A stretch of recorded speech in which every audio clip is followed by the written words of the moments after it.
want to watch the replay, then so Lauren, I'm making you the host now, so you can. Good evening, Lauren. How are you doing? Yay. Yeah, you're looking radiant as always. Oh, I'm thank you. yeah. So at Definitely this don't point, feel it. yeah. Well done, eh? And how is the family? Oh, well, besides the cold, we've all had the cold virus that's been going around. So my son had it last weekend to the start of the week with a terrible temperature, and then me Oh, and now the husband, who obviously he's on death row or something, I don't know, but so yeah. but how is he doing Yeah. now? Huh? How is he doing now? Theo's fine. Yeah, he's over it. But yeah, husband is like in the thick of it. So yeah, it's. I'm sure by the end of the week it'll be something else. Okay, So okay, okay. problem Yeah. with kids going to school, Well, you get every yeah, single virus that's happening at the moment. So yeah. yeah. Well done on that. So please, Mrs. Adenike, then Blessing, please mute. Kindly mute your mic. All right, I think I'll just have to mute you there we before.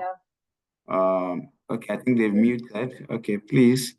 So you are back as the host, Lauren. So I'm right here observing, but I will just be in the background for now. So Lauren, you can take over.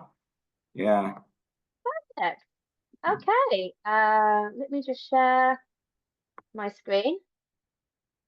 There we go. So I'm going to primarily discuss the 11 plus journey for everybody, as this is one of the main focuses of why we're here. So just to introduce myself, my name is Lauren. I'm an international education consultant and tutor.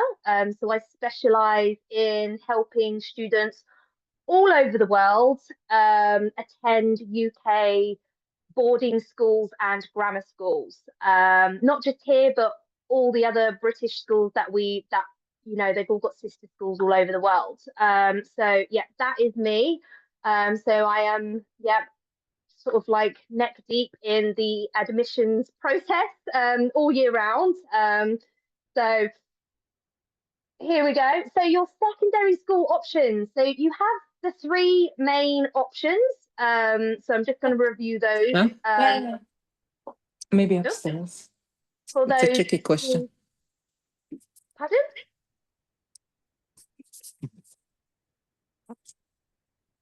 Nope. Okay. So the three secondary school options that everyone faces, you've got your state schools. So these are the ones that you are allocated by your local government. You have to sort of, like you did with primary school, you will just, you allocate to, the nearest. I think you get two or three options. I haven't done this yet myself. Obviously, my son's only just started primary school, so I've only done that one. And then you will just get given an allocation. So state school is for absolutely everybody. Then you have the grammar schools. So this is what we're primarily going to be looking at today. You also have grammar boarding. So the majority of people I come across do not know these exist. So this is an option for you, which we will come back to later on. But these are selective. So what we mean by selective is that you have to sit at admissions tests. This means that unless your child is in the top sort of 60 students that sit this test out of, I mean, it can be thousands, which has massively increased since the VAT on independent schools. Then yes, this is the option that everybody wants to go to. You get the education that you would get in an independent school, but obviously without the price tag, which would be lovely, wouldn't it? Then obviously you have the independent schools. A lot of the independent day schools, they also have the boarding schools attached to it. This is how they keep a lot of their costs, because they charge international students a lot more. These are all selective as well. You sit the same tests, it's the same style as the grammar schools. So quite a lot of parents, they go for both, because you are training your child in the same 4 principles, which we will come to later. The problem is they are costly. The average independent school now, since the VAT has hit this year, you're probably looking at around £25,000 a year. That's what I would call a reasonably priced one. That sounds insane, I know, but £25,000 a year is a reasonably priced independent school now. So, and obviously boarding school, you're doubling that pretty much. So yeah, those are your 3 options for secondary schools. So you've got your state schools, your grammar schools, which are obviously government funded private schools, and then obviously the independent sector. So your grammar schools, I live in York, sort of like the middle of the UK. Everyone seems to think we're on the border of Scotland, but we're not. That's still like another 4-hour drive. I'm from the south, so I totally get that. But this is my local one, Ripon Grammar. Ripon Grammar is actually a grammar boarding school. So it is not just a day grammar, it is also a boarding school. So they do take internationals and students from all over the country. So this is an option for everyone. Grammar schools, they are highly selective. So the 11 plus in some ways is an IQ test for 10-year-olds, is the best way to describe it.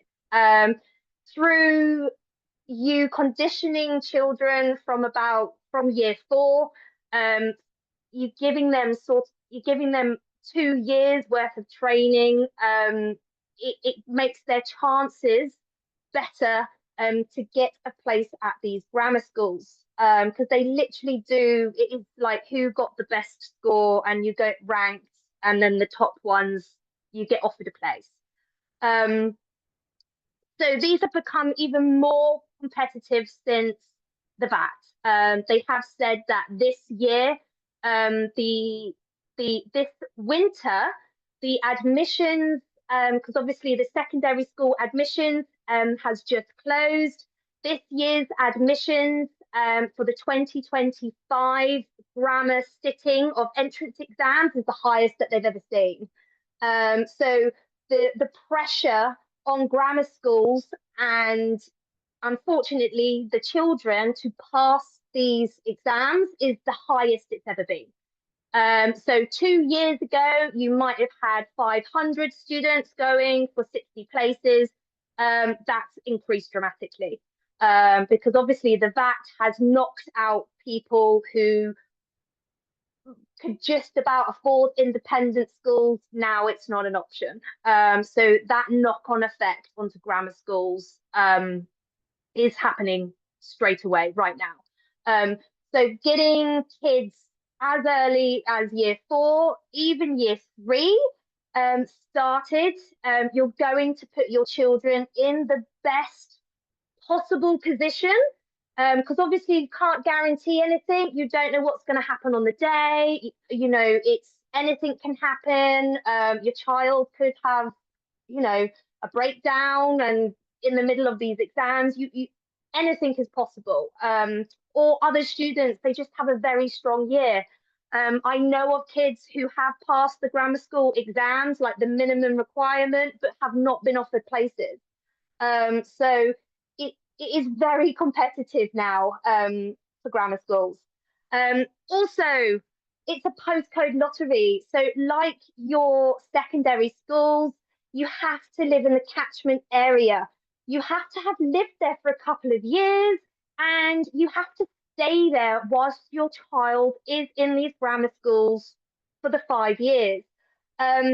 You can move, obviously, again, if you're in year 4, or even halfway through year 5, like if you're going to move, you've got to go now. You've got to have lived in that area by the time you have sat the 11 plus, you've been given your mark, and then at Christmas, you have to have been there for when you do the secondary school admissions on your local council. Schools now do checks.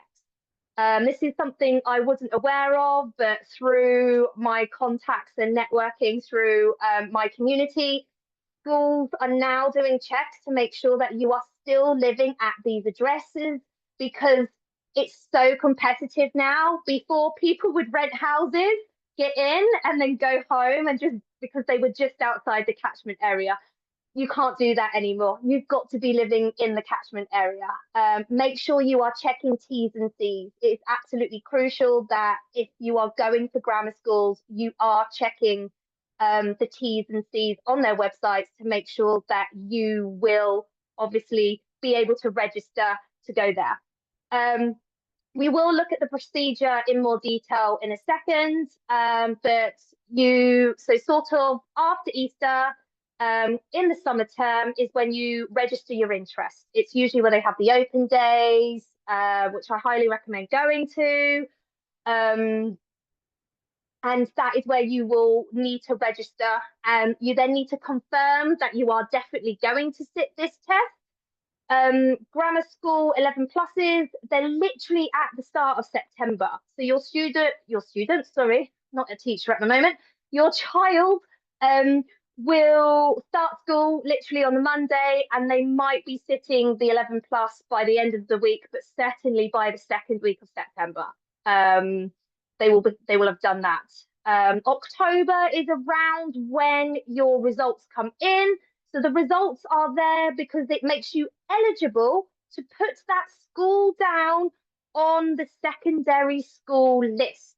So at this point, you're not guaranteed a place, even if you've met the school like the minimum requirement. You can now put that on that secondary school application. You're still not guaranteed to get in at this moment. So the whole process can take 12 to 36 months. Obviously, the younger we start with the kids, the better chance we are going to get them and help them into, and the stress of it as well. It is a highly stressful process. And so again, keeping them young, and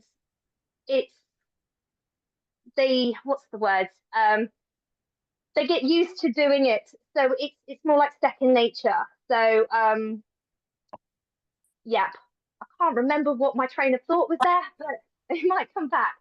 So, okay, so here is your options. So 12 to 36 months before the exam. So basically, it's now year 5. If you haven't explored your options beforehand, sorry, year 4. We are in the middle of year 4. If you haven't, no, definitely year 5, because you sit it in year 6. Ugh, right, I'm getting confused. Right, middle of year 5, you are going to explore your options. If you haven't done it beforehand, you need to do it now. Okay, you need to make sure you're choosing the right school for your child. It's not just about academics. A lot of these kids actually crumble under pressure. So, you know, remembering that even if you go to these grammar schools, the expectations of where they need to be continuously for 5 years, it's quite heavy. So it's not always about the academics. Some of them have got really good sporting facilities. Some of them are well known for their music. So really do have a look at your options available and what would best suit your child. Make sure they align with your values and your goals. So what is it that you want from a school? Is it that pastoral care, making sure that your child and their mental health is going to be very well looked after? Or is it that academic goal? Okay, so you've got to weigh up sort of what it is you are looking for. Making sure that you are dissecting these schools. Go to the open day. Ask questions. That is the key here. bombard them with questions. If if you're not having them stammering and keep asking. Yeah, absolutely. And then redefine that shortlist and actually say, no, I didn't like that one. Oh, that was a fantastic choice, etc. Spreadsheets, you love them or hate them, a bit like Marmite. So you can make a pretty table, however you like to do it. I'm still a pen and pencil kind of person, so I'd be sort of making a diary sort of thing, handwriting, highlighting, those sorts of things, and making sure all your findings are in there, so that when it comes to you actually making those decisions, everything's there, because we all forget, don't we? Our short-term memory doesn't always get changed into long-term memory, so we will forget things. And making sure you take note of important dates. If you miss deadlines, there's no going back. They don't take excuses.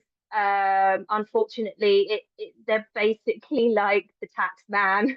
They don't care. Once the date is gone, the date's gone. So again, school open days, making sure we are attending them, meet those teachers, look at the facilities, what is there available.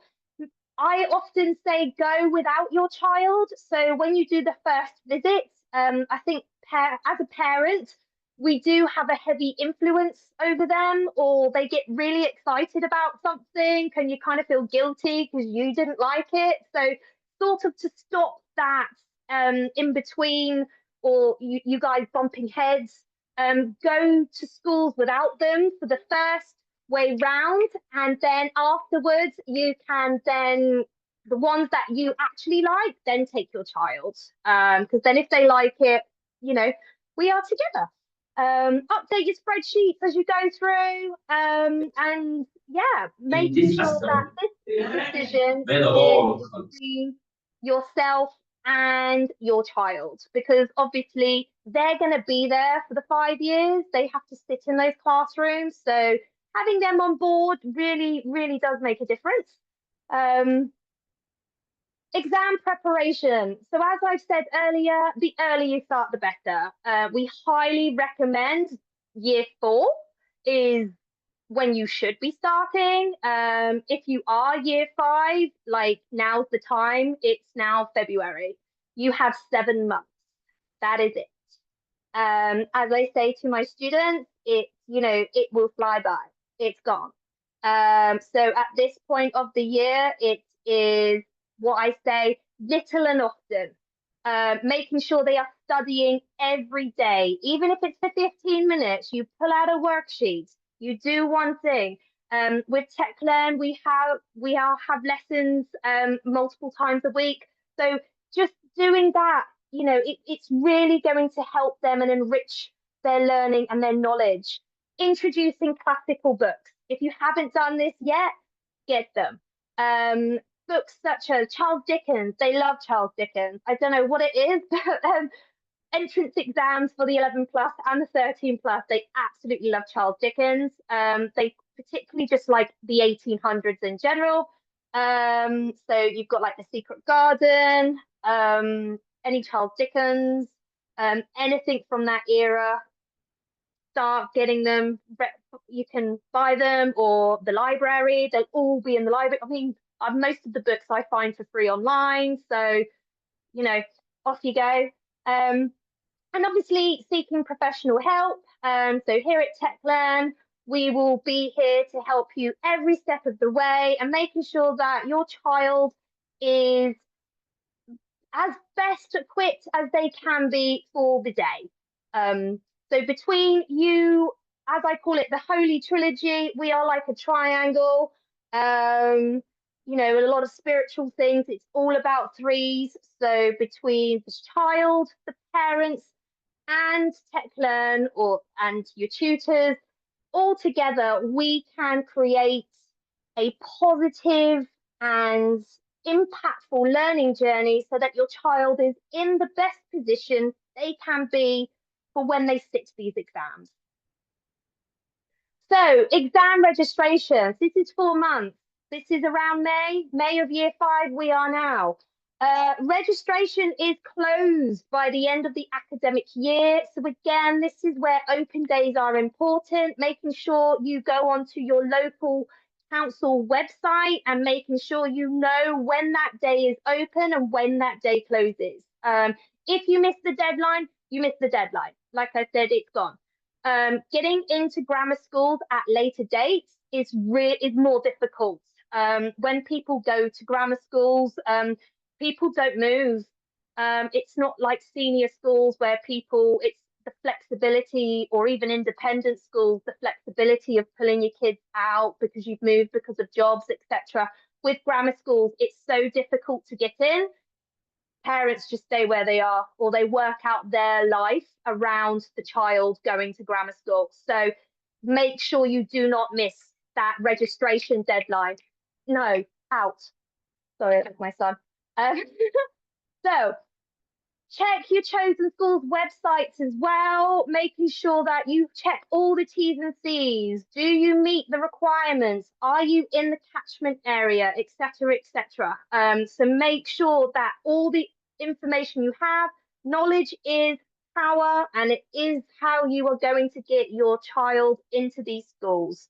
Okay, so mock exams, summer before. So during the summer holidays, so July and August, mock exams, absolutely. A lot of local community centres, you will as well with Tech Learn and that, you need to make sure your child is sat having mock exams as if they were sat doing these tests for real.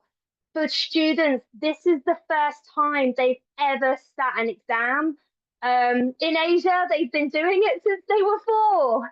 In the UK, we don't sit. Our first test is year 6 SATs. So for your children going for grammar schools, this is the first time they're going to be experiencing sat in a solo desk, in a line, with a clock and a blackboard with a time, and a teacher walking up and down and up and down and staring at them, and them getting nervous and looking around and pencil scribbling. Like, the entire experience is absolutely terrifying. I mean, even me thinking back to when I did my 11 plus and my GCSEs and A levels and even university exams, like the whole experience around just being sat at that lonely table is just terrifying.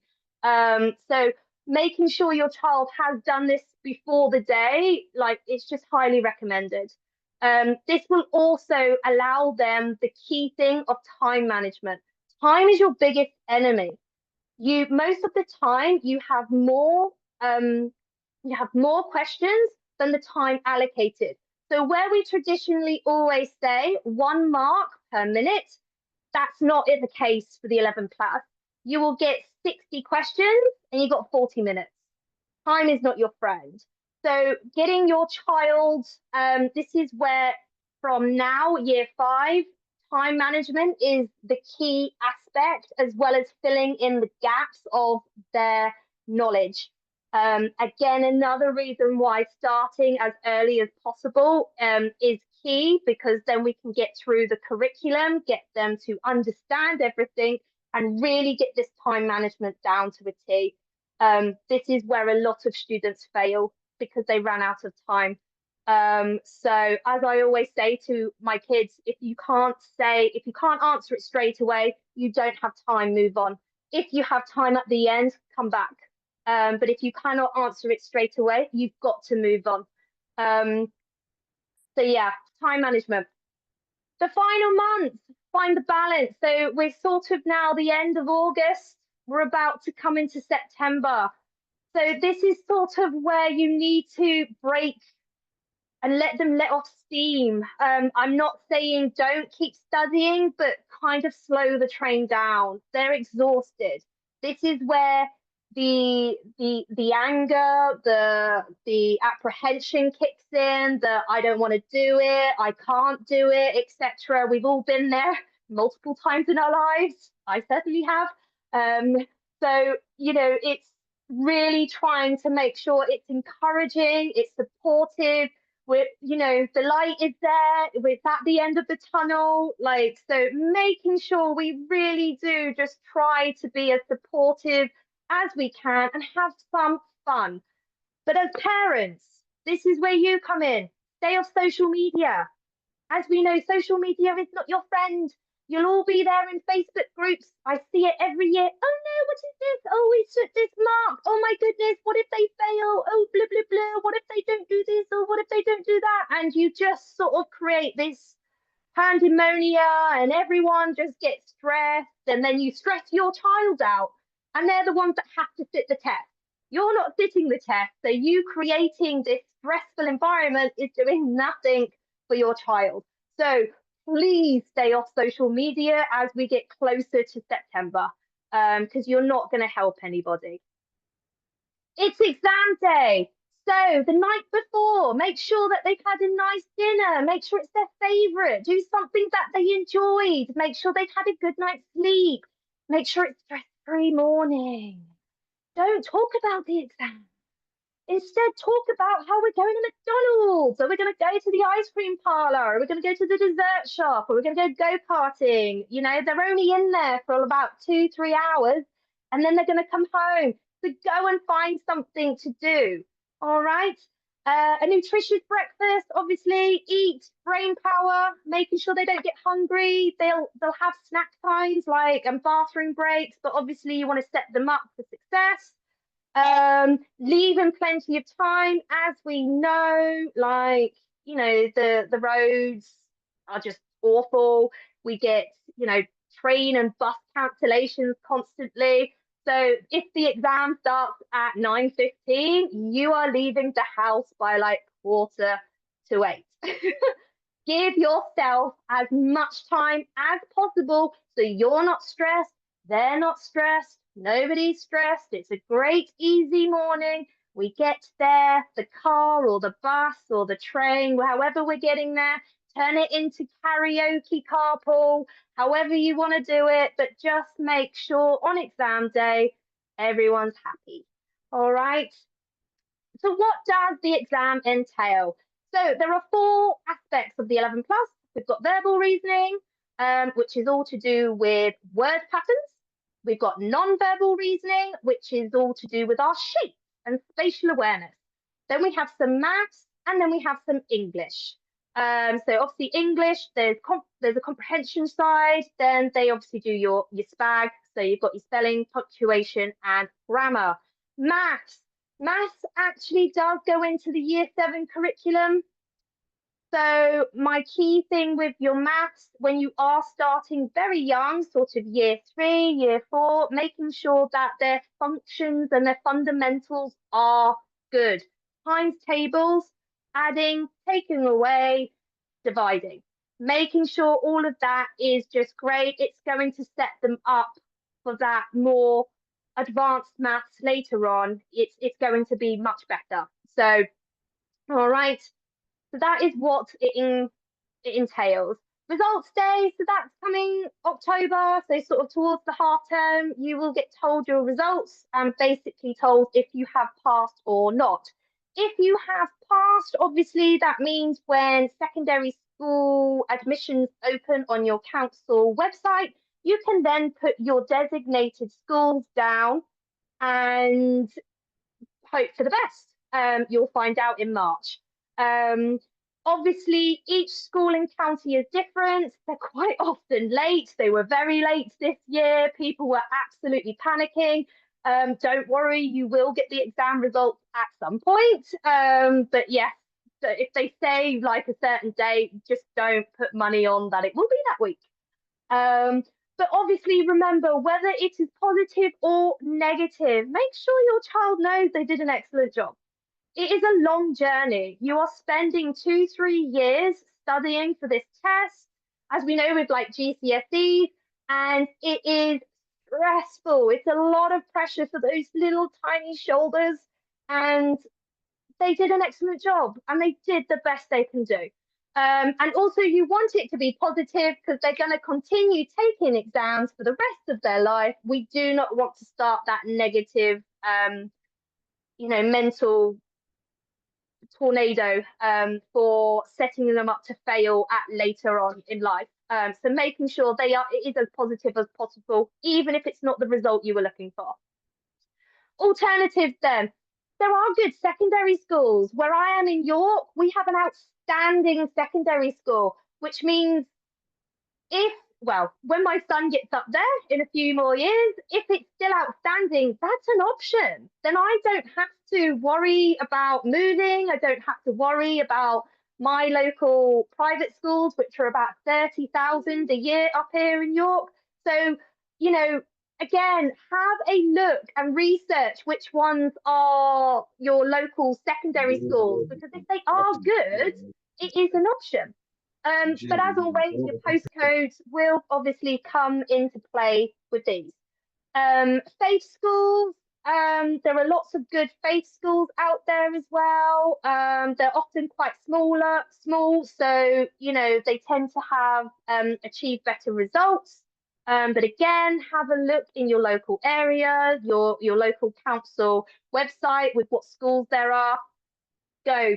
The grammar boarding. So this is key. So grammar boardings are basically grammar schools, but they have the boarding side to it. So the government pays like a regular grammar school for the day school, but you would have to pay for the boarding if you were not in the postcode, which opens up the entire country to you. Boarding costs about £8,000 to £10,000 a year, depending on the boarding. So you're not restricted by postcodes. There's around 30 in the country. Like I said, Ripon Grammar up here where I am in York, that is a grammar boarding. So I think their boarding is about £8,500 a year. So it is an option. If you don't mind your child going to a boarding school, then £8,000-10,000 a year sounds a lot better. It's sort of like nursery, but it's cheaper than most nursery fees for them to go full time. It's like a nursery fee, but they will get that grammar school education that you want. So yeah, that is everything, I think, off the top of my head. If you have any questions, the floor is open.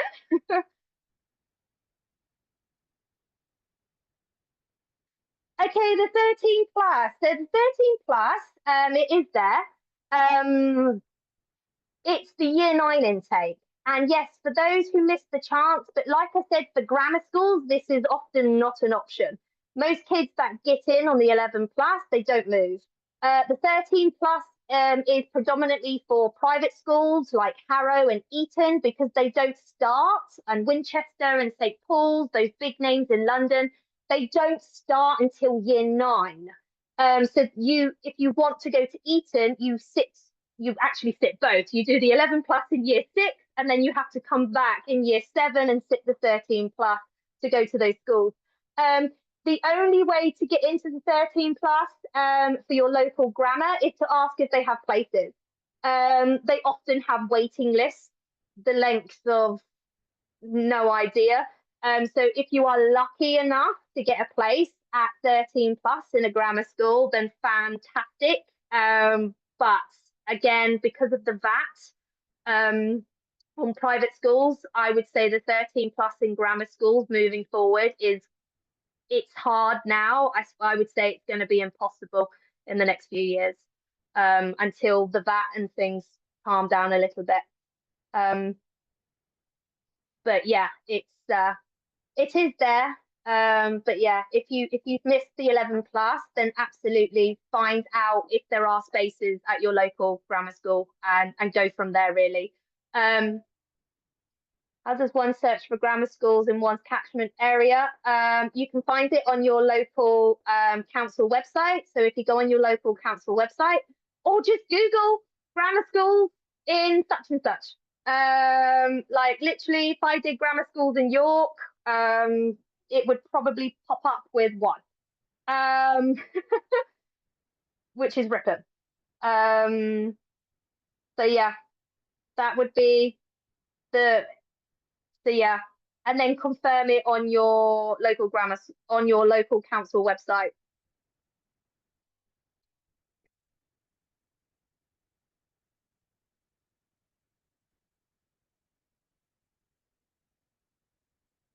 I am not done yet, darling.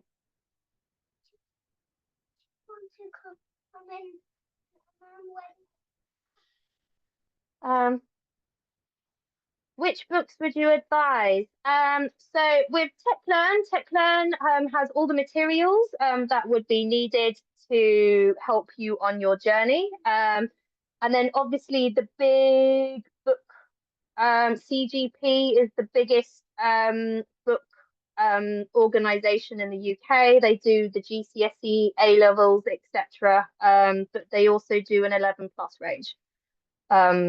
They also they do specific ones. So again, have a look at which grammar school you are.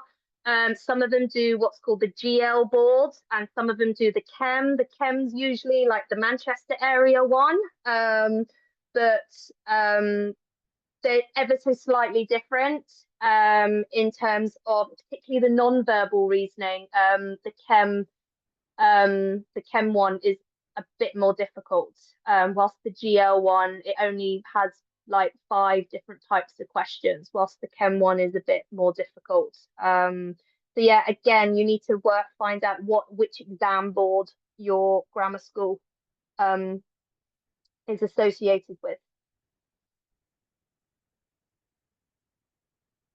Any more questions?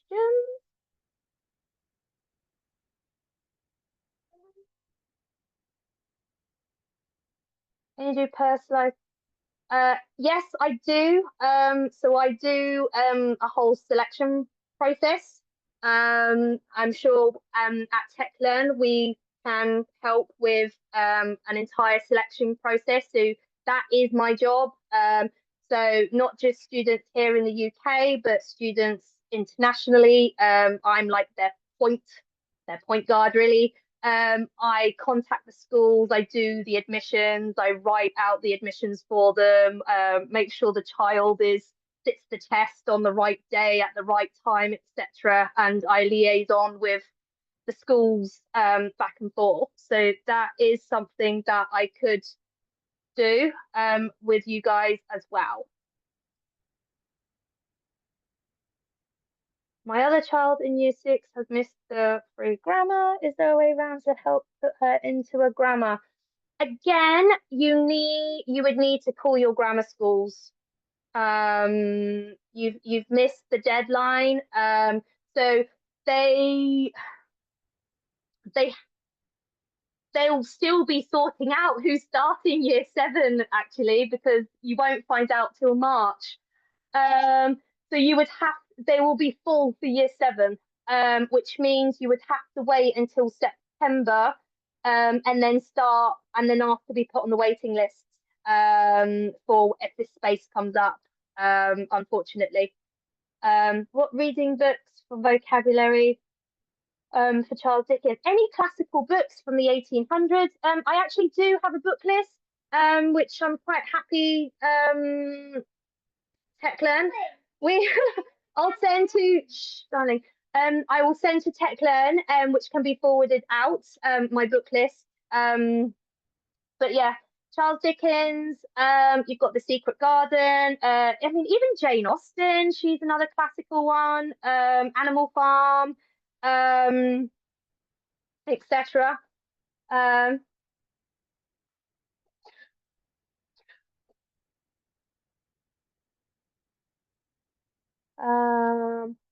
Sorry, I'm on to the next bit.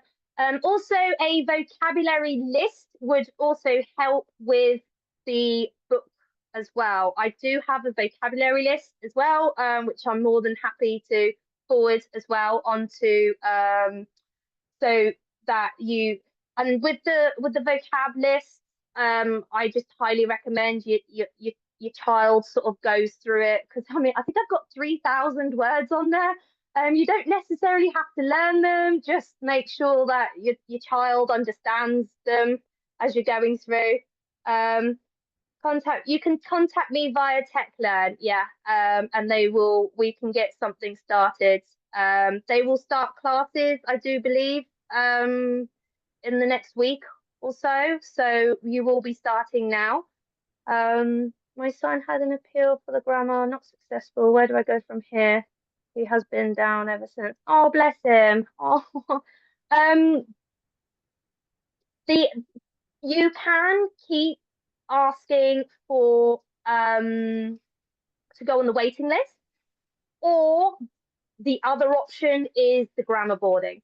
That would be your other option if I mean if you don't mind going to a boarding school. But yes, you could absolutely perhaps look at that option. In terms of, like someone said about the 13 plus, you're more likely to get into a grammar boarding at a 13 plus than you are now with a regular day grammar. But again, can't guarantee because, like I said, because of the VAT, you've got a lot of independent school students who have switched over in the last year.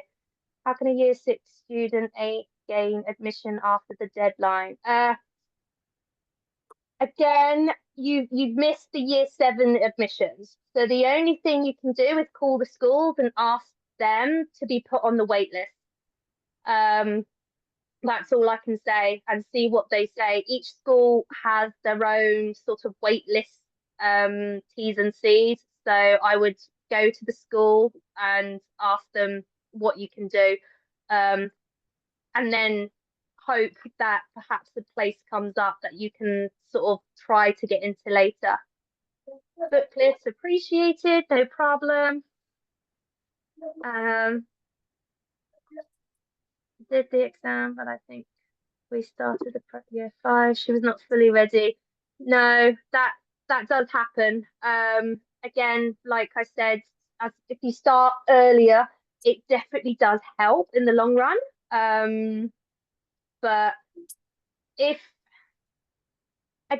you've missed the deadline or they weren't successful, the only thing I can suggest is contacting the schools and just asking for advice from them directly. But like I said, when people don't move out of grammar schools, so trying to get into grammar schools at a later age, well, the 13 plus particularly, it's quite difficult. If they do sixth form, you might be able to get in for the 16 plus. There is a 16 plus. But obviously your GCSEs and an entrance exam are going to come into that, so it gets a bit more tricky. So yeah, sixth form would probably be your only next option. Can I switch now to grammar boarding for my year 7 and year 9 sons? Absolutely. Find one. There's about 30. And see if they have places. If they have places, you will sit the exam and you will start in September. So absolutely, if you want to switch to grammar boarding, see if you can. Give them a call and see if you can get across. Listen and book, that's fine. I will create a book list and a word list for everybody. That's absolutely fine. How a six student gain after the deadline? Like I said, if you're in year 6 and you've missed the deadline, you're not going to go in for year 7. Like, it's just not going to happen. They will fill up the places, they'll offer them out, they'll already have their initial waiting list, but for September, year 7, it will be full. The only thing you can do is from September is start ringing round and get on a waiting list. But like I said, because of the VAT, they have already said this winter, for secondary school admissions for grammar schools, it's the largest they've ever had. So I think, unfortunately, if you are year 6 and you have missed that deadline, it's going to be very tough. The only other option is to, well, yeah, it'll be private schools or waiting till September, asking to be put on a waiting list, or grammar boarding. Because obviously day schools will have a certain percentage. They have to fill up the boarding house. So yeah, so that's the other option.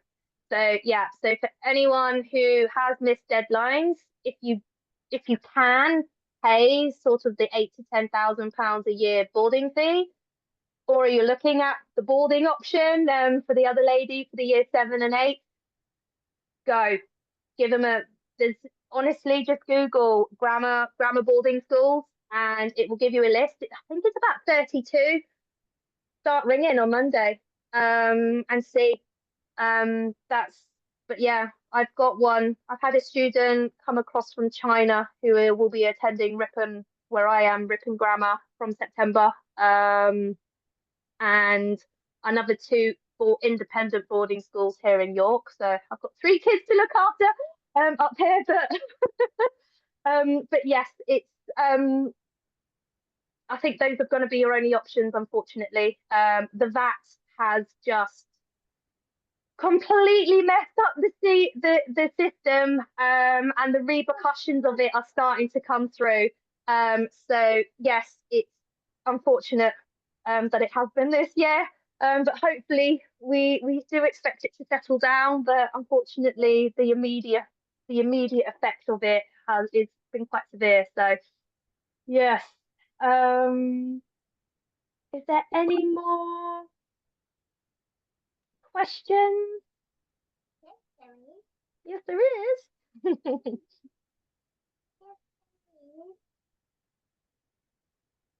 No. Okay. Well, I will get my book list and my word list and get it across to TechLearn and to hand out to everybody. If you do want to do sort of an admissions consultation, then obviously get in touch with TechLearn and we can definitely have a look at that. And if you have any more questions or you would like any more advice about any secondary schools, 11 plus, 13 plus, etc., then please do get a message to me and I will help you as much as I possibly can. All right. But yeah, otherwise, I think that's me done. Afua, if you are here, I guess it's your turn to tell us all about the next part, which is more the alternative than just secondary school in general. Yeah, thank you so much, Mary. Hi everyone. My name is Afua, and just a brief introduction about me. I'm a secondary school teacher. I've been teaching for about 5 years. I've also been through the education system from coming to the UK when I was about 11. I came in primary school and I sort of kind of went through the system as well. So yeah, I'll be able to offer some personal experience as well as professional experience from having taught for the past 5 years. My background is in secondary school maths. So yes, I will share my screen and oh, I have to request to share my screen. So yeah. Hopefully everything there we go. Hopefully there will be enough information in there to answer any questions you may have. And if you have any extra questions, I'm available to answer them as and when I see it. Thank you. So let's start. Sorry. 1 second, sorry. Yes. Yes. So the process of getting into a grammar school in the UK, I think Lauren covered most of it, or all of it actually. You need to check the range and admission criteria. So most of the time, students start preparing for this in year 4 or year 5 because in the first Higher. Whose drink is that? I'm Because gonna pour it in the bin now. Yeah. So because in the first week or the second week of the year 6 start is when the exams are written. So it's really important to make sure that your child is eligible to write the exams as early as possible, around the age of 10, basically. Just when they get into year 6 is when the exams sort of open for them to write. The entrance exams will be obviously the 11 plus exam. Preparation towards that will be a lot of tutoring sessions and practical practice papers as well as resources, which is why which is what TechLearn also has to offer the students as well. So TechLearn is very equipped to give the students as much practice and as much exposure to what the exam will be like in order for them to be well prepared to write the exams. The application process needs to be a form that's completed to the grammar school through the local council. So for example, I live in Manchester and there's Manchester Council, but within Greater Manchester, you also have Trafford, you also have Salford, you also have Stockport Council. So there's many, many councils where you can find out about the admission system, or even look at the specific school. I know someone asked earlier on, how do I find how many or what grammar schools are in my catchment area? Again, you can just type in, I don't know, you can go on Google and type in grammar schools near me, or grammar schools in Manchester, or grammar schools in Greater Manchester, and you'll find the list of schools. Some schools are even for single sex. So you can find a boys' school, a girls' school, or a co-ed school as well. So whichever school you'd prefer. I mean, in terms of grammar schools, any grammar school will be great, I think. So yeah, interviews sometimes done, especially at sixth form level. My brother also came around the time we came, my older brother. So my brother was about 14 years old. But obviously when he came, he wasn't eligible to write the 11 plus exams because he was 14. But when he finished secondary school, he was able to apply and got into a grammar school to do his sixth form and his A levels. So yeah, that's also another option, but that's a bit more difficult because aside from writing your GCSEs, you also have to write another entrance exam, and you also have to go for an interview. So depending on how that goes, can also be really good or not so good. And it can be quite competitive all throughout. Appeals process. So if your child doesn't gain admission, there may be an appeals process available.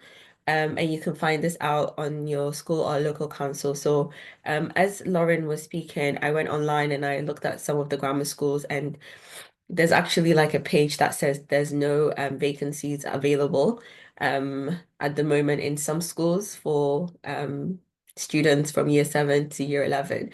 So it's quite difficult, but can always try calling and getting in touch with the school or the local council to find out if there's any spaces available, and they can put you on a waiting list, as Lauren said before.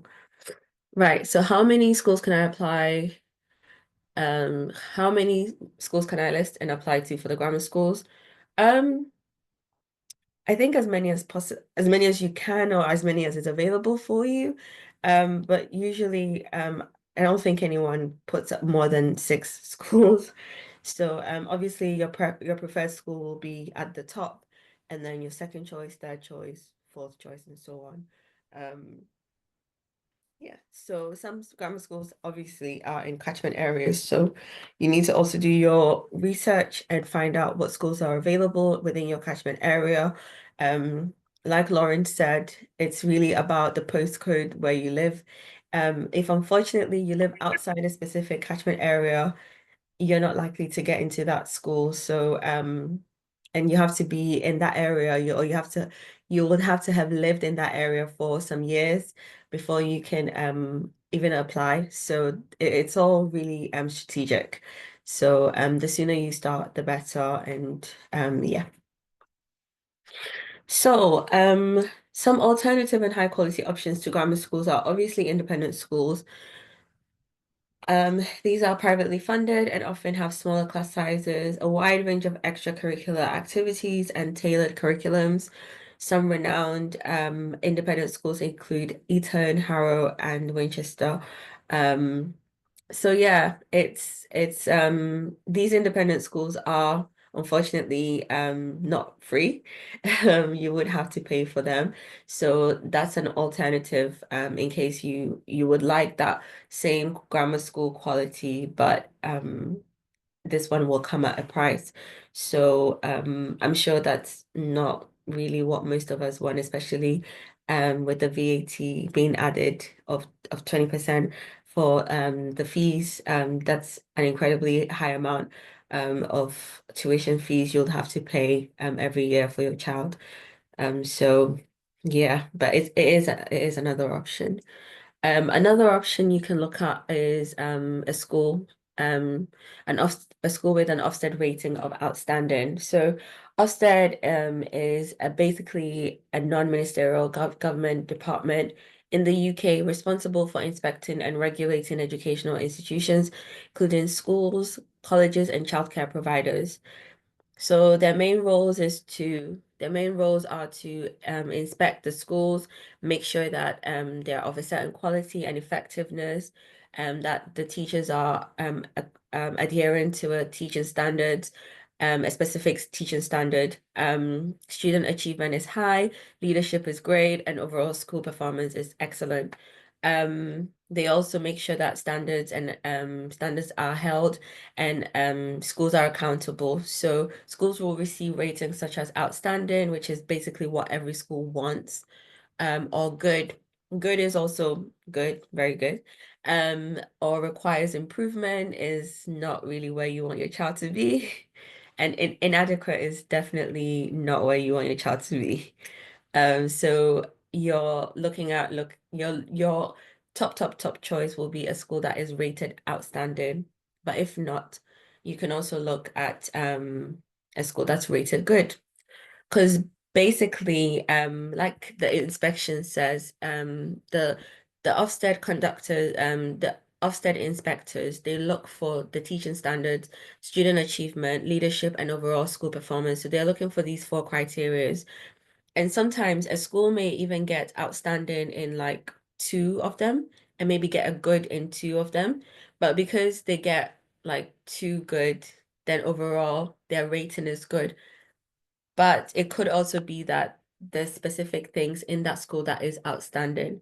So you might also have a school where they have three outstanding, but one good, which means overall it will be good. Yeah, unless you get all four outstanding, you're not going to get outstanding. So it's really, really, really competitive, like not competitive, but it's a high level of standard for a school to be outstanding. And that's essentially what you want. So definitely look at the report. So after Ofsted visit to school, they provide the report, and the reports are available online. I think through the government website. So you can go on the report, or you just type in the school and then type in the report, the Ofsted report, and it'll show you basically what they got good in and what they got outstanding in, and that should sort of inform your decision on whether you want that your child to go to that school.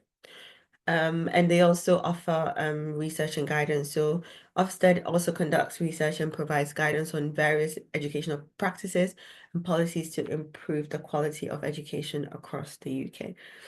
So again, if you're not really looking to pay for your child to go to an independent school, you might want to look for a school that is a state school or state funded school, but has an outstanding rating.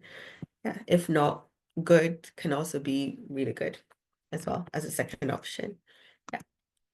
The other alternative is a single-sex school. Single-sex schools are educational institutions that enroll only one gender, either boys or girls. And so some of the key points about single-sex schools and why they are so good are available on the screen. So the curriculum and teaching, single-sex schools may tailor their curricula and teaching styles to better suit the learning preferences and needs of their students based on research about gender differences in education. So I went to a girls' school, a state-funded school, and it was really good.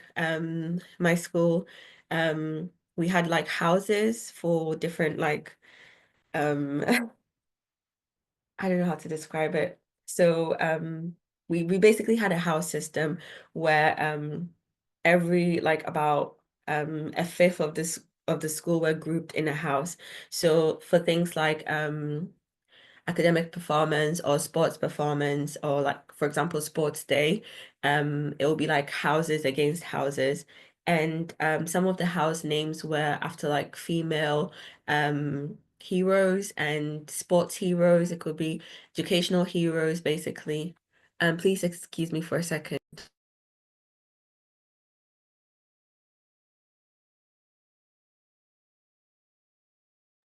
I'm so sorry. I'm so sorry. I have to give car keys to someone else. So sorry. So sorry. Please excuse me for like 10 seconds.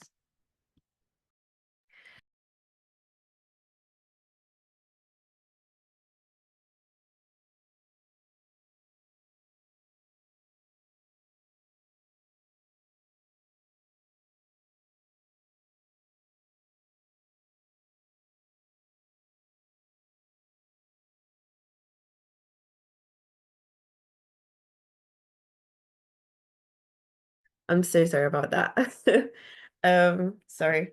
So yes, where was I? Yeah, so our house system, it was the houses were named after like female um authors, female politicians, female sports leaders. I remember one of the house I was in was called Serena Williams, obviously after Serena Williams. There was another house named after Paula Radcliffe. Actually, our school was a business and sports enterprise school, so there were a lot of sports heroes as well. Um, Yes, so it's sort of like that. The social environment also kind of is a bit different in a single-sex school. Advocates argue that single-sex schools can create a more focused learning environment, free from distractions that might arise in co-educational settings.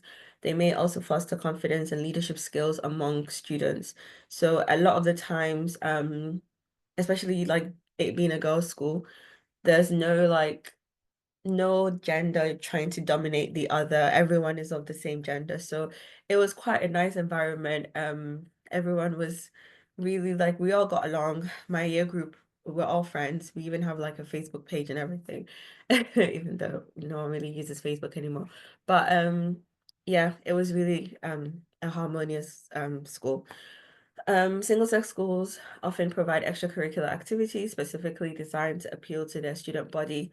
So again, we had a lot of sports events, we had a lot of excursions, we traveled a lot, we went on camping trips and retreats and things like that. It was quite nice. Um, those that did Spanish, for example, Spanish GCSE, went to Spain, went to people that did French, went to France. It was really great. It was really nice. Um, Controversy and debate. Some studies suggest benefits in certain contexts, while others argue that co-education provides better social preparation for real-world interactions. Um, I don't really think well, I would say that my school was mainly there were a lot of like students of like Islamic background, maybe because that was what their parents preferred for them, to sort of be in a single sex school. So yeah, I guess some parents would prefer that their child is in a single sex school to avoid certain distractions and certain interactions. But I didn't really feel like it made much of a difference because we're only in there for like a few hours anyway. So, but yeah, like I said, a single sex school can be really good. There'll be a lot of academic achievement as well. Um, and I agree with the free from distraction. there's not really, yeah, many things to be distracted by. Yeah, that's another and it works out the same for, let's say, like a boys' school, for example. Yeah. Okay. The other really good alternative is a faith school, like a Catholic school. But once again, not every Catholic school or Church of England school may be great. So again, I would definitely look at the Ofsted rating of that school, because I've also worked in Catholic schools and the standard hasn't been amazing personally, but then there have been some schools that are excellent, like outstanding schools, state-funded schools, faith schools. Yeah. So again, I would definitely check the Ofsted report. Okay, so faith schools are educational institutions that are affiliated with a particular religion or religious organization. They incorporate religious education and values into their curriculum. Here are some key features of faith schools. So faith schools are often sponsored by religious groups such as Christian denominations, Jewish organizations, or Islamic communities. Their teachings and activities are influenced by their specific faith traditions. So for example, I know that like one of the Catholic schools I worked at the beginning and at the end of every school day, they have to say a prayer. Yeah, they have to do the name of the Father, of the Son, and of the Holy Spirit. Amen. And then they say a prayer. They either say the Lord's Prayer or a specific prayer. So you can have that in certain Catholic schools. Um I don't know about, I've never worked in a religious, sorry, in a Jewish school or an Islamic school. So I don't know what activities they have or traditions they have, but I can imagine it will be something similar, like being offered like a prayer room for them to go and pray at specific times of the day, or you know, for example, when it's time for Ramadan fasting, students are maybe encouraged to fast. Um, I don't know. Yeah. So the curriculum in these faith schools also usually include religious education, and may integrate their religious beliefs and practices into various subjects. This can include daily worship, prayer, celebration of religious festivals. So this is what I was kind of saying, like the daily prayer, that's done at the beginning and at the end of the school. I think it contributes somehow to like the harmony of the school. It sort of starts and ends with that faith. Even for the students that don't necessarily believe, I think it does do something. Um, yeah, faith schools may have specific admission criteria based on religious affiliation. So again, if a student is of a particular religion, for example, I have a cousin, sorry, cousin. He's so young, so he feels like a nephew. But yeah, I have a cousin who got into a faith school, and before he would have been admitted, he needed to show like a certificate from the Catholic Church that he was baptized, things like that. So yeah, it's really competitive, and you may have to sort of uh have certain like criteria before you can actually um be admitted or favored highly above other people. Yep. Faith schools can be independent or state funded, and many schools are voluntary aided schools, so they receive funding from the government but are managed by religious organizations. Faith schools can be diverse in terms of their student populations, often admitting children from various backgrounds, although the extent of this diversity may vary. And the moral and ethical education in these faith schools is that they place a strong emphasis on moral and ethical education, aiming to instill values that align with their religious teachings. Yeah. So literally sometimes in the Catholic schools, every single PowerPoint, every single poster, everything has like a Bible verse or some type of quote from a saint. Yeah, it's quite nice, I guess. If you believe in the faith of that school. And then we also have faith-based independent schools. So these are privately funded and often have smaller class sizes, a wide range of extracurricular activities, and tailored curriculums. They tend to be just as good as other acclaimed independent schools, but the tuition fees are usually about half or slightly more than a half of what you would likely pay to an independent school, ranging from 3,900 to 5,000 per annum. I may be wrong, that might be per term, but it could be per annum as well. I think for primary schools, there are some faith-based independent schools that are primary, not secondary. So I think that price is for the primary schools, not necessarily the secondary schools, sorry. Secondary schools might be a bit more. Yeah. So how can parents help their children with the 11 plus and SAT exam prep? Obviously, create a study schedule, which obviously we at TechLearn are here to help with that. Establish a conducive study environment, encourage healthy study habits, foster a positive attitude. Again, these are stressful times. The students have, a lot of them have never been tested or examined in this capacity before, and with this much pressure. So having that positive attitude really goes a long way. And providing resources, which we at TechLearn are available here to do, and practicing together, practicing past papers, practicing being in an exam condition, and all that, monitoring progress, ensuring well-being, making sure the child is happy and happy to learn and able to cope with all the stress and all the pressure that comes with preparing for their 11 plus exams. So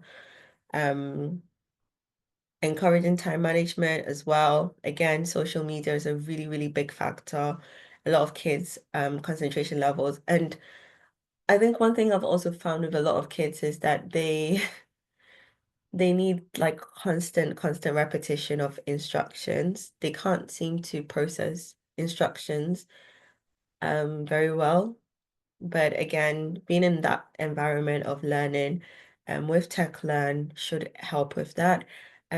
Yeah, and be supportive and available. I really liked what Lauren said about, it being like a threefold cord, not easily broken. Um, we at TechLearn are here to help, but it also takes the child and the parents' involvement to make it all work together. So yeah, I think that's the end of my slideshow. Um, if there's any questions, let me stop share. Yep, I will have a look at the questions now. Please share the info for alternative options to grammar schools. Yes, I'll be happy to do that. Yeah, see Tech Learner. I'll make sure that the information goes and it will be sent out through the proper channels. Is there any questions? Does anyone have any other questions for me? I kind of ended it quite early. Um, any questions?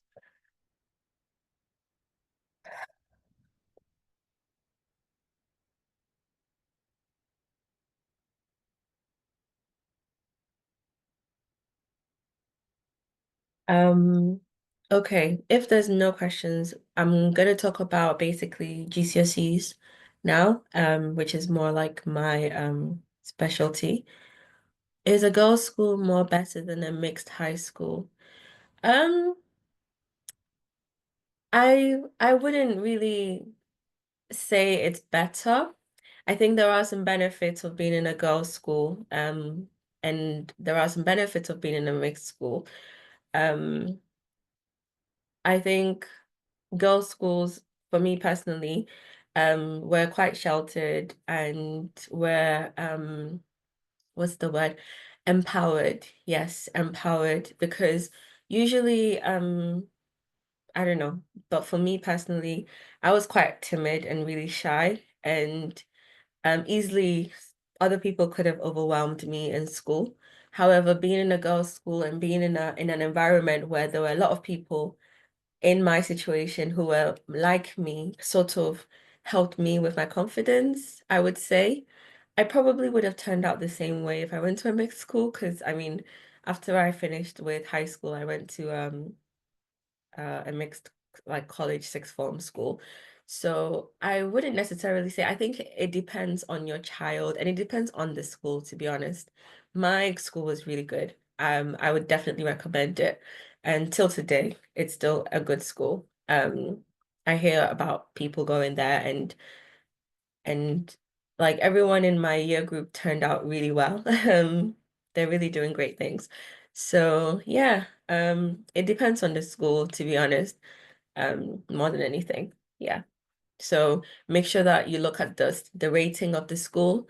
If you have any parents who have children in that particular school, you can ask them how their children are finding the school, or you can also ask to just have a walk around in the school, maybe um look at classes, just kind of view the school and get a feel of the school. Maybe one afternoon you can just go around and see what the school is like. Yeah, so that's what I would say. Um, it can be a good alternative. I wouldn't say it's better, but it can be a really good alternative. Yeah, to a grammar school. Yeah. Um, no problem, no problem. So I'll just share a little bit about GCSEs now. Please give me a second. And basically how that takes you to university and A levels. Okay.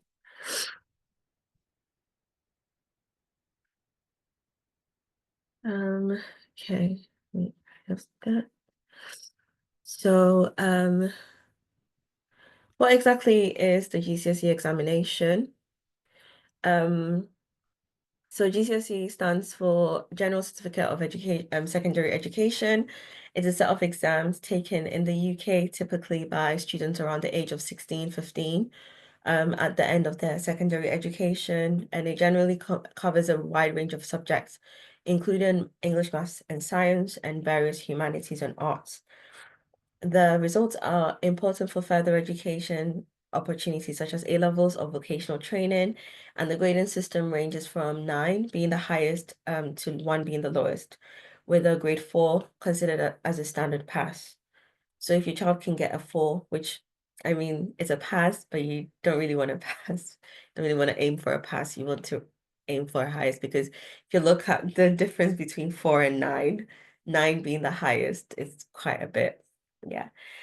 So students in the UK typically choose their GCSE subject in year 9 around the age of 13 or 14, and this process usually occurs in the spring term, although they are prepared and informed on what their options are from like parent evening at the beginning or middle of the academic year, with students selecting a combination of core subjects like I'm saying selecting, but it's compulsory for every child to do English, maths, and science. But they select optional subjects that interest them.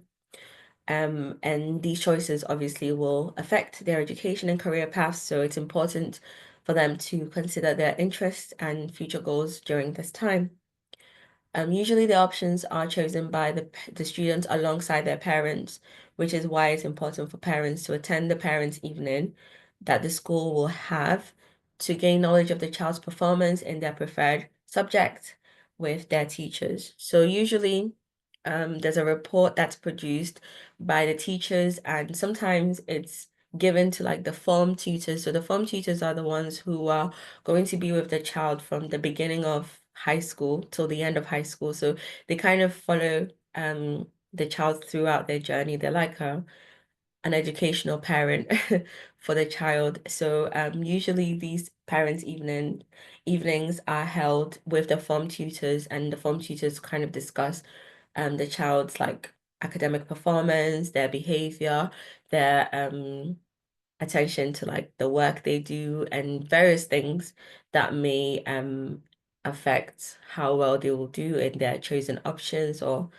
not. So it's a really, really important part of their secondary school journey.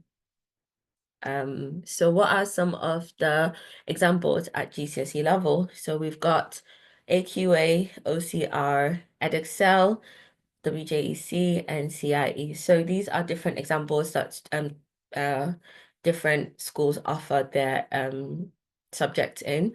So some schools will write with AQA for English and maths. And then for science, they'll do OCR or EdExcel or something along those lines. Yeah. So every exam board, they might have different specifications and assessment methods, but ultimately they are going to be assessing the child on the same things, just that maybe the wording of how they will assess and examine the students may be different. So it's really important to know what type of exam board a particular subject is being offered in for the child. Yeah. So what options are available at GCSE level? So these are the core subjects, which mean and then non-optional subjects. These are the subjects every child is doing in school. Yeah, so you've got English language and English literature, maths, and science. Yeah. So there's a double combined science, which is basically they do biology, chemistry, and physics. But they can also have triple science, so they can choose to do a lot more within the subject of science, and therefore get three GCSEs, sorry, three GCSEs in science, in one in biology, one in chemistry, one in physics. So if they do double science or combined science, they only get two GCSEs because they don't go into detail very much within the science subject. So they'll end up with two GCSEs in science, whereas if they do triple science, they get three GCSEs because they do each subject in a bit more detail. English language and literature as well. I think they get two GCSEs from that. And maths as well. Maths is also double, two GCSEs. So what are the options available at GCSE level? So these are the optional subjects that the school may offer. So you've got humanities, history, geography, religious studies, can be chosen. There's also other subjects like if a school does psychology, that will be part of the humanities, psychology or sociology or citizenship or ethics and politics. Those are all like other humanities that some schools offer, not all, but some schools offer those options as well. Then you've got languages. So you've got the main ones are French, Spanish, and German. But then some students may be of a certain like ethnic background, like they might speak Mandarin or Italian. And if that's the case, they can opt to do a GCSE in that subject just for an extra GCSE. So for example, in one of the schools I worked at, there were a lot of students who came from Spain. And because they spoke Spanish, they were offered the chance to do an extra GCSE. So obviously Spanish is their like spoken language, but then they can learn like French in order to gain another GCSE or Italian in order to gain another GCSE. Some students also spoke Arabic or Urdu. They also gain GCSEs in those subjects. Students that speak Mandarin, they can also they can also be entered for an exam to be examined and to get a GCSE in Mandarin. So depending on the language you speak and depending on the type of school you attend, you can also ask if it's it's an option for your child to do an extra GCSE in the specific language that they speak. I'm not sure about African languages, but I know that some of these languages are assessed and you're able to get an extra GCSE in these subjects. Yeah. So then you've got the arts, like art and design, design technology.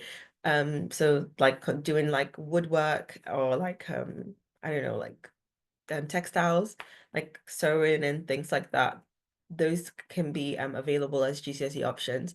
Music, drama, food tech. Oh, sorry. Food tech is technology and vocational subject, sorry. So you've got design and technology, computer science, food technology, business studies. So these are also options that are available. And then you've got physical education like PE. And even within that, sometimes you have performing arts. And within performing arts, you can do a combination of music, of dance, and of drama. So you end up doing like three things in one. So that could also be an option that's available within the school you go to as a GCSE as well. So apart from these GCSE general certificate of secondary education, apart from that, you also have specialized courses or vocational qualifications such as BTECs or Cambridge Nationals in various subjects. Students usually need to choose a combination that meets their interests, strengths, and future educational or career paths. So what are BTECs? BTEC stands for Business and Technology Education Council, and they are vocational qualifications that provide practical hands-on learning in various subjects. They are designed to prepare students for further education, training, or employment. And BTECs are offered at different levels, including level 1, level 2, and level 3, with level 3 being equivalent to A levels. So usually, if you do a BTEC in high school, you can only do it up to a level 2, which is basically what the equivalent of a GCSE is in BTEC, basically. And the grading system is not like a grade 1 to a grade 9. It's a pass, a merit, and a distinction star. So a distinction star is like an A star, or I guess a grade 9 or a grade 8 for in GCSE form. So there's an opportunity to also really do well in Excel whilst doing a BTEC. So I have a lot of people sort of look down on BTECs because it's usually just like one course and you just get like you end up with like three qualifications at the end of it. So I have a friend who did a BTEC in college in sixth form, and she did it in health and social care, and she ended up with a distinction. And a distinction is like, at the time we didn't use the grade 1 to 9, so a distinction is like, it was like a grade A. So she essentially got 3 A's at the end of her sixth form college time. And she got into University of Manchester because she had the equivalent of 3 A's, but she did a BTEC. And the reason why BTECs are so popular now is because a lot of students are really not so well equipped or able to sit in in an exam setting and write exams. They sort of need a bit more help and guidance. So what the BTEC does is it offers that option of coursework. It's quite coursework intense. So they do coursework and they draft and present it to the teacher marks it, and they redraft it and they redraft it and they redraft it till it's at a standard where they can get the type of grade that they need for their chosen course that they want to maybe pursue in higher education or tertiary education, like in university. So it really sort of helps them because not only are they able to get help from their teachers, but they're able to rewrite and redo the work to a certain level or a certain standard for them to get the highest possible grade possible for them to do the course they want to do. So the key features of BTECs is that it focuses on practical skills. So BTECs emphasize real-world skills and knowledge relevant to specific industries, making them popular among students who prefer practical learning over traditional academic exams. So yeah, it's quite practical as well. There's a lot of practical elements of it. So for example, during like health and social care, you'll learn about maybe moving and handling people. Because these are the type of courses that lead on to like courses like nursing, possibly, or social care, or any kind of like scientific social type career. Yes. So they learn all this in when they get to like college or A level. And some students prefer that over like writing exams in an exam setting. There's also a wide range of subjects. So some students do business, health and social care, art and design. Some people do IT, sports and engineering. So these are all options as well. The assessment is usually a combination of coursework, projects, and exams, and which can vary depending on the specific qualification and subject. BTECs are quite flexible and can be taken alongside GCSEs and other qualifications at the high school level, providing a balanced educational pathway. And the progression is it can lead to further education. So the same way that GCSEs and A levels can lead you to university, BTECs are also able to lead you to university, perhaps not on the same sort of like path, but you'll end up in the same place anyway. BTECs are particularly appealing to students looking for a more practical approach to learning and those who may want to enter specific career paths directly after secondary education. Yes, so the only kind of I guess limitation with BTECs is that once you do it at the sort of college level, sixth form level, um you're basically just doing one course. So when I was in college, sixth form, what did I do? I did accounting, finance, maths and English. I did English language and English literature combined. So I did maths, English language and literature combined, accounting and economics at A level. And I had a friend who just did computer science for the whole 2 years. So it's like if you do computer science BTech and you end up not wanting to do computer science at maybe university level or not wanting to carry on with it after college, you'll have to go back to relearn something else. So that's the only downside with BTechs. But obviously with me, I had options of like learn. I could go into maths education or I could go into accounting, I could go into economics or I could go into English. Like I had some options because I did those four different subjects. Yeah, so it's very it can be limiting in that sense.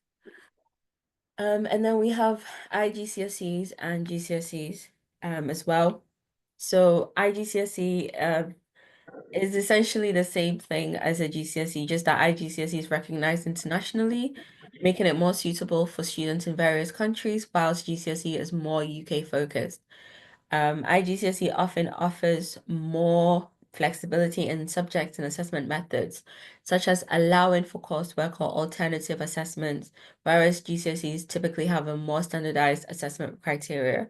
So because IGCSE is more international, um they might offer like for example when it comes to the language the IGCSE may be offered in English as a second language, making it accessible for non-native speakers. So if for example the student is from China, they might do their IGCSE in Mandarin because that's their first language, but and it may be offered as a second option if they want to do it in English, but they don't necessarily need to do it in English.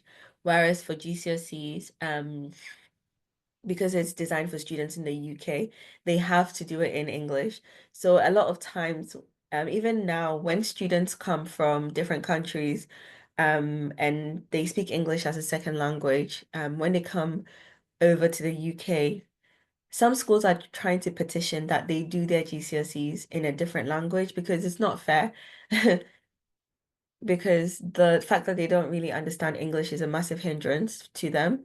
Um, but then again, you're in the UK, so that's the standard. GCSE is what's offered, and it's offered in English and not in any other language. So unfortunately, that's a really big hindrance to a lot of students that come into the education system in the UK at a much later time.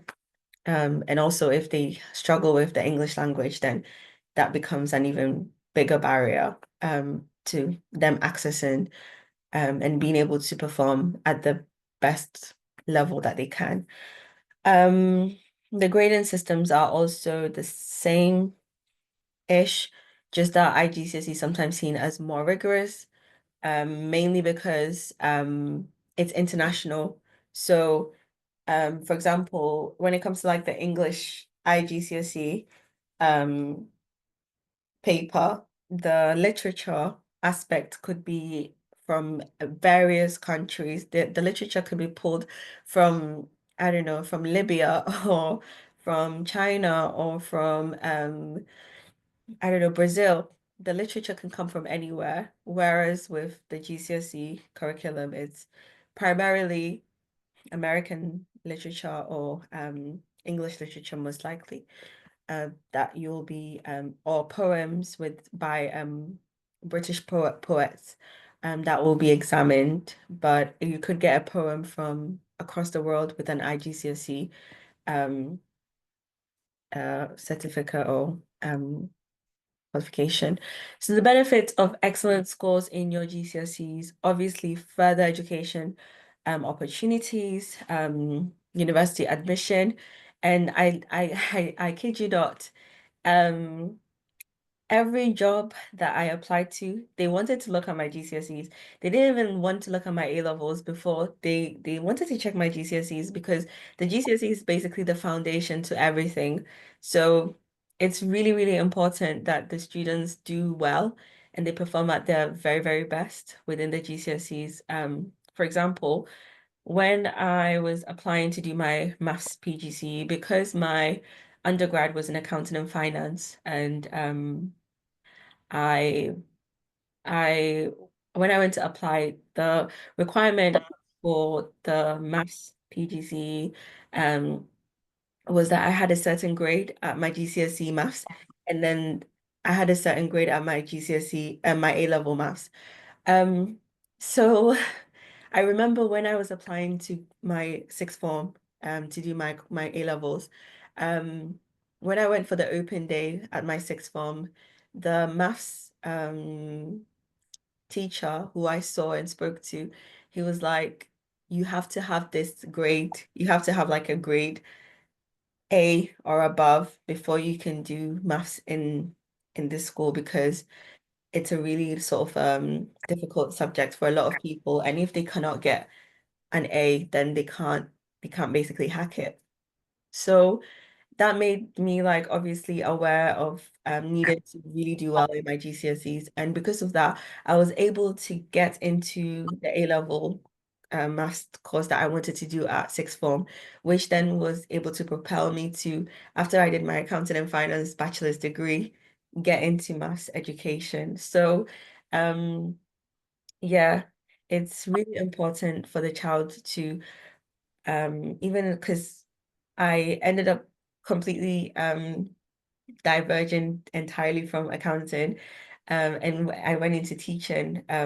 So my career prospects changed because of the GCSE that I got, and I was able to do the A levels that I wanted to do because of the GCSE grade I got. So it's really important that even if they don't necessarily want to carry on with maths or English or science, that they just do well in it because you never know what life will throw at you or where you'll be in a few years and what you might consider doing in the future. It's also important for confidence and motivation and subject specialization.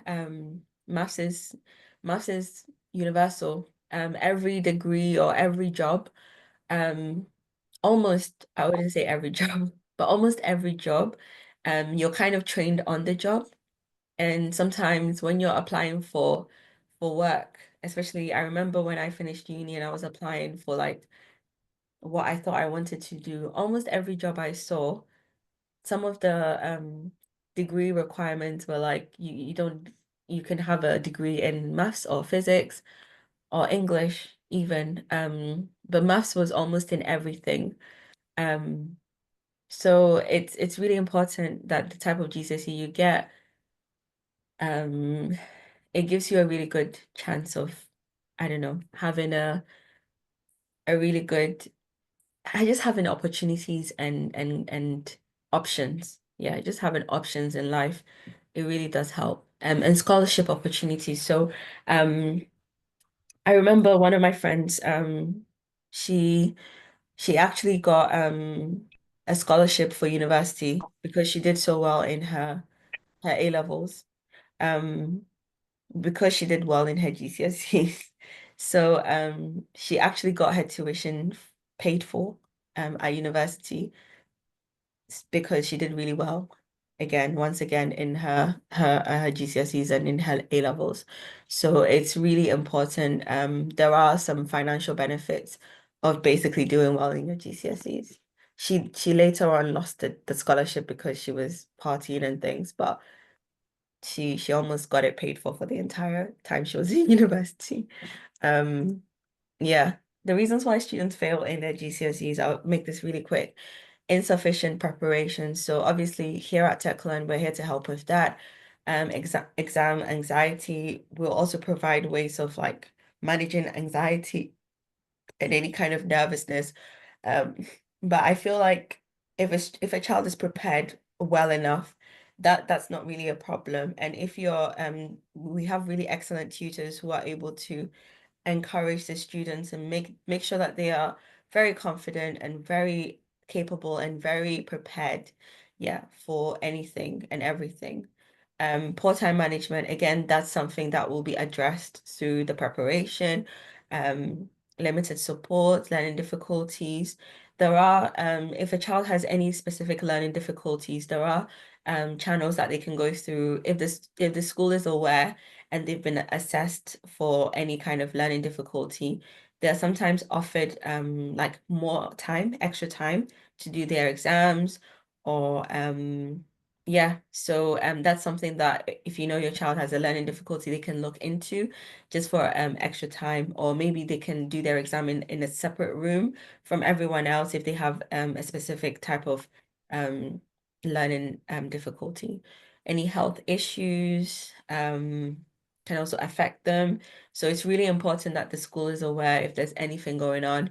Lack of interest or motivation, that's a really, really hard one because if the child is not willing to learn or is not motivated, but then again, that's something that we as the tutors at TechLearn can address, as well as the parents, just offering support, offering help, offering guidance and so and just being encouraging. Really, sometimes children just want to be cuddled. They just want to be told that you're doing a really great job. And what I find is that being positive works more than being negative when it comes to children. Um, yeah, just don't bash them while they're down, but more like just speak positively and encourage them and highlight to them that they're doing really well and like they've done well so far, and why not just carry on and sort of finish what they started. Um, Inadequate resources, which we again at TechLearn can help with, disruptive environments. Sometimes the learning environment the child is in is not suitable. Or maybe they cannot learn in a specific type of environment and therefore need to be in a different space altogether. So that's something that can be looked at.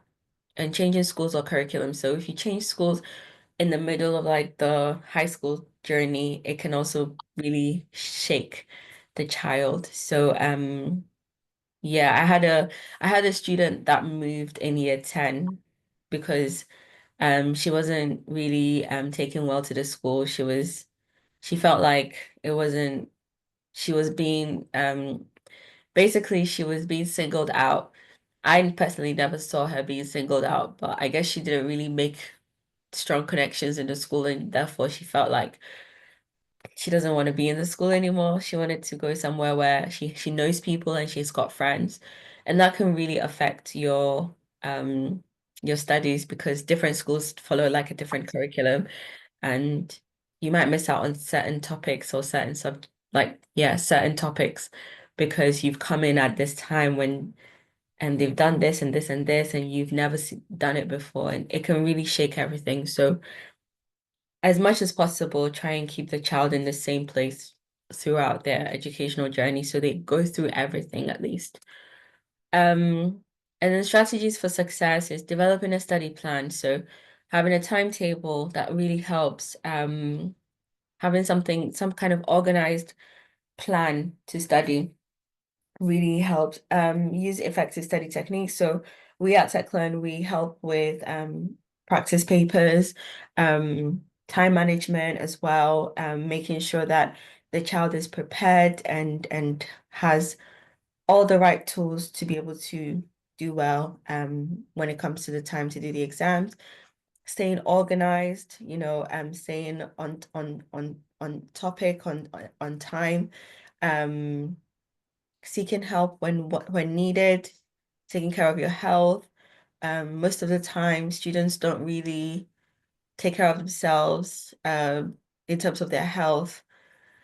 So that's something that parents can really help with, making sure that the child is eating properly, exercising, um, going outside, not always being indoors and things like that, practicing exam techniques, staying positive, managing stress, and just having regular reviews, which we at TechLearn can help with as well.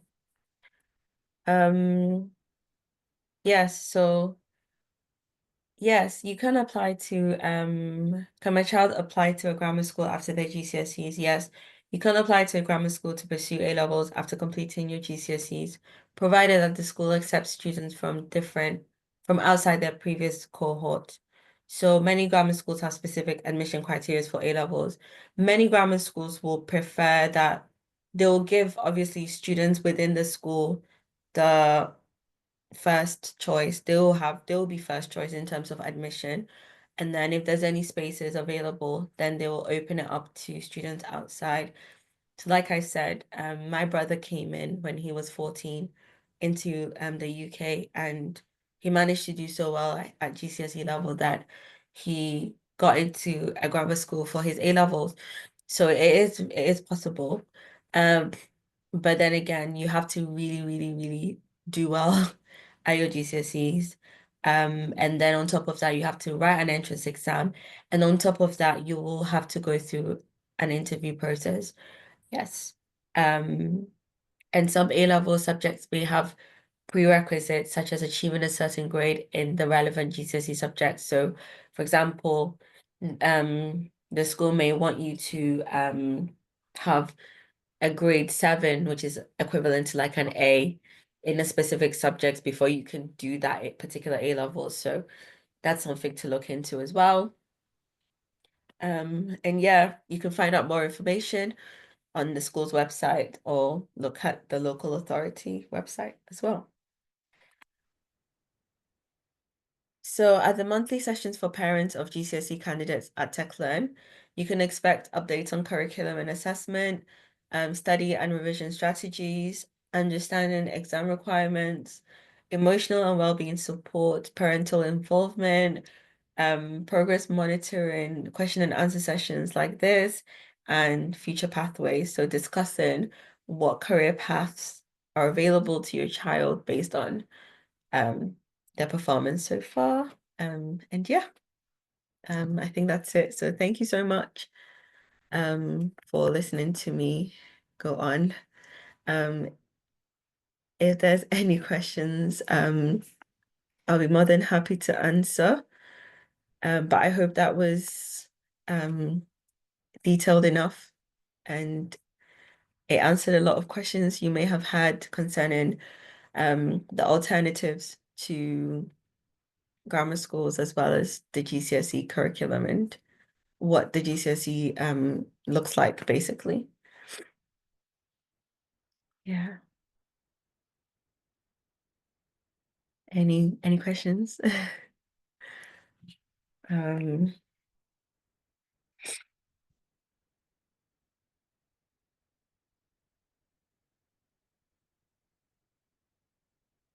I will say that aside from academic performance, there's also a lot of opportunities to do many things outside of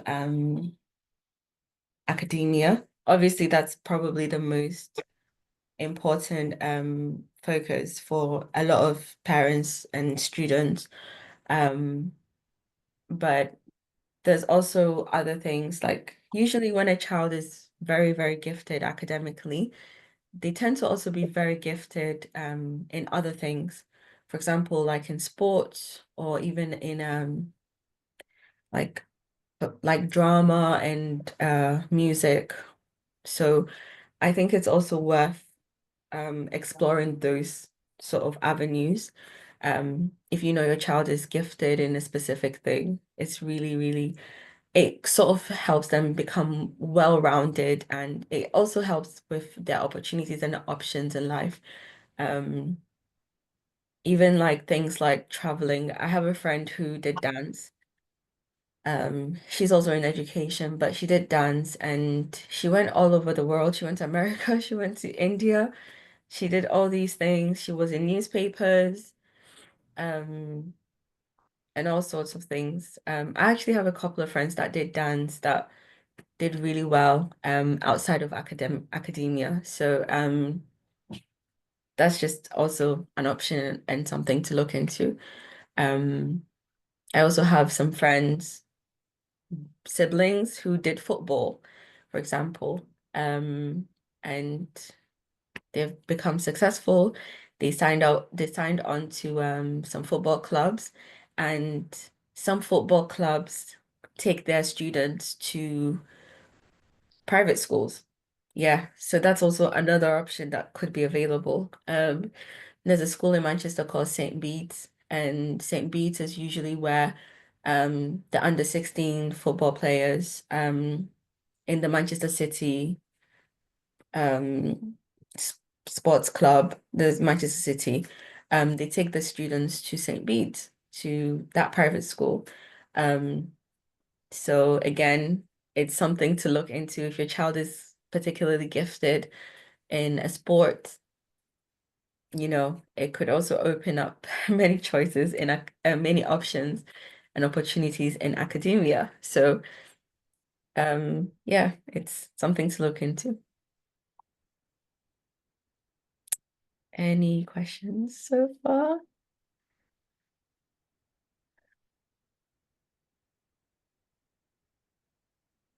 No.